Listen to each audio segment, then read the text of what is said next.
It's not perfect, but it is the right size. It is the right scope. Broadly speaking, it has the right priorities to create jobs that will jumpstart our economy and transform this economy for the 21st century. That was the president during a town hall meeting today in Indiana. He went back into campaign gear. He's hoping that he can convince these senators to pass his huge economic recovery package, trying to keep Democrats in line and get Republicans on board. Keith Boykin is a Democratic strategist. Phil Musser is a Republican strategist. Phil, is there anything the president can say to get the Republicans on board?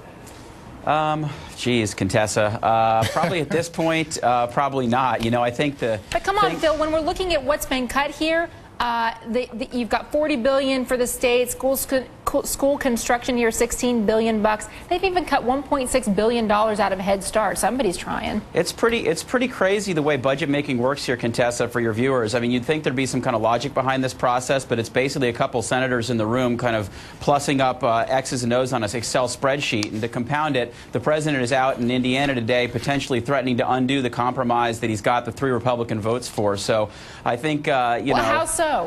Well, in as much as he suggested that the basic guidelines of Collins and Nelson might be something that they try and really change around in the budget and reconciliation process with the House, and to reopen that would jeopardize the votes in the Senate for final passage. Keith, and I think that's the whole point. That would be a total mess. Okay, Keith, did you get that from what the president said today? No. The whole point of the whole process is that you have some sort of consensus at the end. The House and the Senate come together. They decide what parts we're going to include, what parts we're not going to include. Look, this whole process by the Republicans is just obstructionism. It's outrageous. The public agrees that we need a stimulus. The new poll came out today from Gallup. 2/3 of the American public think we need a stimulus. The economists think we need a stimulus as well. People on the left, like Paul Krugman, and people on the right, like Martin Feldstein, Ronald Reagan's chief economic advisor. The only people who don't understand the crisis we're in are the Republicans. Not a single one of them voted for this on the Hill, on Congress, and it's just ridiculous that they don't get what's going on in the country. How much of what the Republicans are doing right now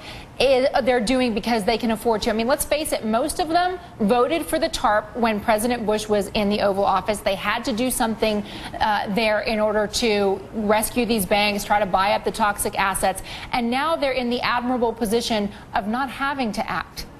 Well, I mean, I think a lot of them would probably view the first measure of the Bush TARP as a real disaster, and you know, in the context of time, they haven't really seen. We haven't seen that start to work, and so I think there's great consternation on the Republican side of the aisle. These members are close to their districts, and I think they're voting their conscience because they don't believe that these spending measures will work unilaterally. Now, look, I think there is consensus that there is some measure of stimulus needed for the economy, and that's a measure of tax cuts and spending. But you know, to Keith's, to give a little balance to what Keith was saying, Republicans believe that it's important to have some fiscal restraint in this process. When did that happen? I mean, for 8 years, you guys sat by and did nothing while President Bush doubled the national debt from $5 trillion to $10.7 trillion. I didn't hear any fiscal responsibility during that time. You raise a great point of discussion.